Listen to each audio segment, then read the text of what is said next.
Science tells us that the experiences we have in the first years of our lives actually affect the physical architecture of the developing brain.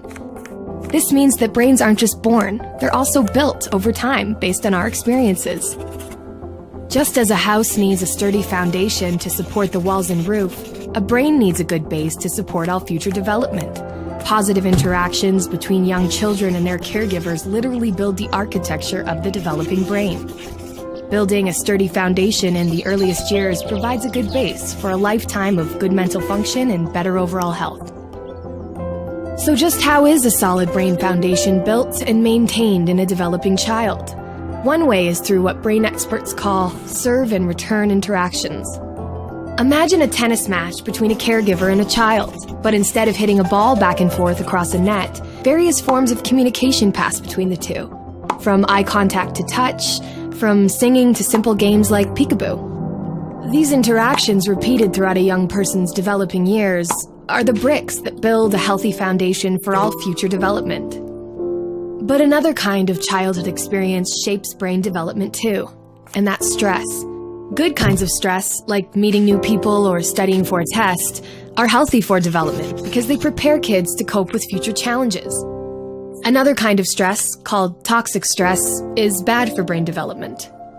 If a child is exposed to serious, ongoing hardships like abuse and neglect, and he has no other caregiver in his life to provide support, the basic structures of his developing brain may be damaged.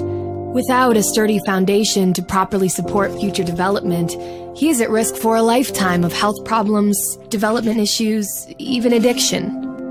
It's possible to fix some of the damage of toxic stress later on, but it's easier, more effective, and less expensive to build solid brain architecture in the first place. One of the things that sturdy brain architecture supports is the development of basic emotional and social skills, an important group of skills which scientists call executive function and self-regulation can be thought of like air traffic control in the child's mental airspace. Think of a young child's brain as the control tower at a busy airport. All those planes landing and taking off and all of the support systems on the ground simultaneously demand the controller's attention to avoid a crash. It's the same with a young child learning to pay attention, plan ahead and remember, and follow lots of rules.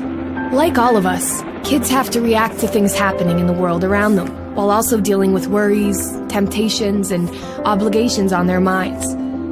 As these demands for attention pile up, air traffic control helps a child regulate the flow of information, prioritize tasks, and above all, find ways to manage stress and avoid mental collisions along the way. Having this ability is a necessity for positive and level mental health.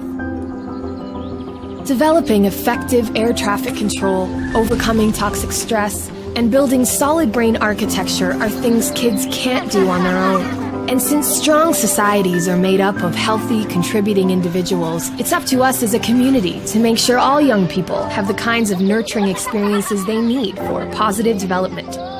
To build better futures, we need to build better brains.